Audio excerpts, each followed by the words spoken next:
ಅಂತ ಮಳಲಿಯೂರಿನ ಗ್ರಾಮಸ್ಥ.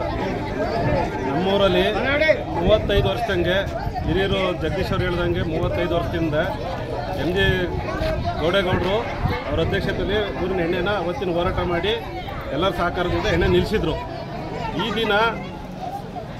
ದಿನ ನಮ್ಮ ಸುತ್ತಮುತ್ತಲ ಗ್ರಾಮದಲ್ಲಿ ನೆಳ್ಳೆಳ್ಳಿಲಿ ಆಗ್ಬೋದು, ಆ ಕಡೆ ಮಾವನೂರಲ್ಲಿ ಆಗ್ಬೋದು, ಈ ಲೋಕಲ್ ಎಣ್ಣೆ ತಂದು ಮಾರ್ತಾಯಿದ್ದಾರೆ. ಆ ಲೋಕಲ್ ಎಣ್ಣೆಯಿಂದ ಜನಗಳ ಆರೋಗ್ಯ ಕೆಡ್ತಾ ಇದೆ. ಆದ್ದರಿಂದ ನಮ್ಮೂರಲ್ಲಿ ಲೈಸೆನ್ಸ್ ಕೊಡಬೇಕೋ ಬೇಡವೋ ಅಂತ ಒಂದು ಪಂಚಾಯತಿಲಿ ತೀರ್ಮಾನ ನಡೀತಾ ಇದೆ. ಆ ಪಂಚಾಯತಿಗೆ ಸಂಬಂಧಪಟ್ಟ ಸದಸ್ಯರುಗಳು ಅದು ವಿರೋಧ ವ್ಯಕ್ತಪಡಿಸಬೇಕು ಅಂತೇಳಿ ಅವರಲ್ಲಿ ಒಂದು ಮನವಿ ಮಾಡಿಕೊಡ್ತಾ ಇದ್ದೀವಿ ಸರ್. ಯಾವ ಕಾರಣಕ್ಕೆ ಬೇಡ ಅಂದರೆ ಇದು ಪುರಾತನ ಕಾಲದ ದೇವಸ್ಥಾನ. ಇಲ್ಲಿಗೆ ಸಾವಿರಾರು ಜನ ಭಕ್ತಾದಿಗಳು ಬರ್ತಾ ಇರ್ತಾರೆ.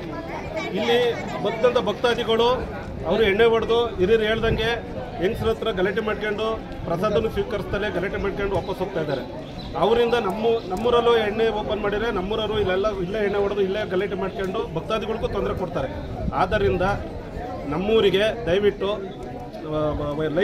ಬಾರಿಗೆ ಲೈಸೆನ್ಸ್ ಕೊಡಬಾರ್ದು, ಹಾಗೂ ಸುತ್ತಮುತ್ತ ಎಣ್ಣೆ ಯಾರು ಮಾರಬಾರ್ದು ಅಂತ ತಮ್ಮಲ್ಲಿ ಕಳಕಳಿಯಾಗಿ ಕೇಳ್ಕೊಳ್ತಾ ಇದ್ದೀವಿ. ಗ್ರಾಮದಲ್ಲಿ ಎಣ್ಣೆ ಓಪನ್ ಮಾಡೋದು ಇಷ್ಟ ಇಲ್ಲ. ವೈನ್ ಇಲ್ಲಿ ಅಷ್ಟು ಚೆನ್ನಾಗಿರಲ್ಲ. ಯಾಕಂದರೆ ನಮ್ಮ ಮಳಲಿ ದೇವಸ್ಥಾನಕ್ಕೆ ಭಕ್ತಾದಿಗಳು ಬರ್ತಾ ಇರ್ತಾರೆ. ಅವರೆಲ್ಲ ನೆಮ್ಮದಿಯಾಗಿ ಬಂದು ಮಾಡ್ಕೊಂಡು ಊಟ ಮಾಡ್ಕೊಂಡು ಹೋಗೋ ಅಷ್ಟರೊಳಗೆ ಜಗಳಾಡ್ಕೊಂಡು ಹೋಗ್ತಾ ಇರ್ತಾರೆ. ಅದು ಚೆನ್ನಾಗಿರಲ್ಲ. ನಮ್ಮ ಅಮ್ಮನಿಗೆ ಕೆಟ್ಟ ಹೆಸರು ಬರುತ್ತೆ.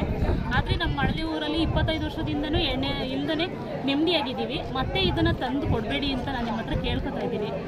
ಯಾಕೆಂದರೆ ಇಲ್ಲಿ ಎಲ್ಲ ಹೆಂಗಸರುಗಳು ನೆಮ್ಮದಿಯಾಗಿದ್ದಾರೆ. ಇವಾಗ 4 ಗಂಟೆ ಆಗಿದ ತಕ್ಷಣ ಎಲ್ಲರೂ 4 ಗಂಟೆ ಆಗಿದ ತಕ್ಷಣ ಎಣ್ಣೆಗೆ ಹೋಗ್ತಾ ಇರ್ತಾರೆ ಅಷ್ಟೊತ್ತಿಗೆ ಎದ್ದು.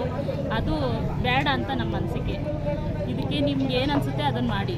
ಆದರೆ ಈ ಊರಲ್ಲಿ ಎಣ್ಣೆ ಬೇಡ, ತೊಂದರೆ ಆಗುತ್ತೆ. ಯಾಕಂದರೆ ಈಗ ಭಕ್ತಾದಿಗಳು ಎಷ್ಟೊಂದು ಜನ ಬರ್ತಾರೆ, ಅವರಿಗೆ ನೆಮ್ಮದಿ ಬೇಕಲ್ವಾ.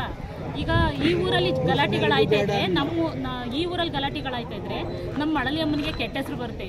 ಮಹಾಲಕ್ಷ್ಮಿ ಇಲ್ಲಿರೋದ್ರಿಂದ ನೆಮ್ಮದಿಯಾಗಿ ಬಂದು ಹೋಗ್ಲಿ ಅನ್ನೋದಷ್ಟೇ. ಸ್ಕೂಲು ಕಾಲೇಜು ಎಲ್ಲ ಸರ್ಕಲಲ್ಲೇ ಇರೋದ್ರಿಂದ ಇದು ಬೇಡ ಅಂತ ನಮ್ಮ ಅನಿಸಿಕೆ.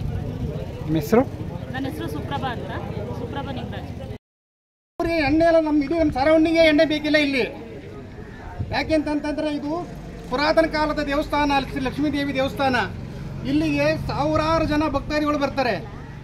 ಹೆಂಗಸರು ಮಕ್ಕಳು ಎಲ್ಲ ಉಪವಾಸ ಇರ್ತಾರೆ, ಅಲ್ಲಿ ಅಡುಗೆ ಮಾಡ್ತಾ ಇರ್ತಾರೆ. ಗಂಡಸರು ಹೋಯ್ತಾ 90 ಬಂತ 90. ಸಂಜೆ ಹೊತ್ತಿಗೆ ಅವ್ರು ಹೋಗೋ ಹೊತ್ತಿಗೆ ಹೆಂಗಸರು ಮಕ್ಕಳು ಯಾರು ಊಟ ಮಾಡಲ್ಲ ಸ್ವಾಮಿ. ಆ ರೀತಿ ನಾವು ಇಲ್ಲಿ ಕಣ್ಣಿಂದ ನೋಡ್ತಾ ಇದ್ವಿ ಆ ದೃಶ್ಯನ.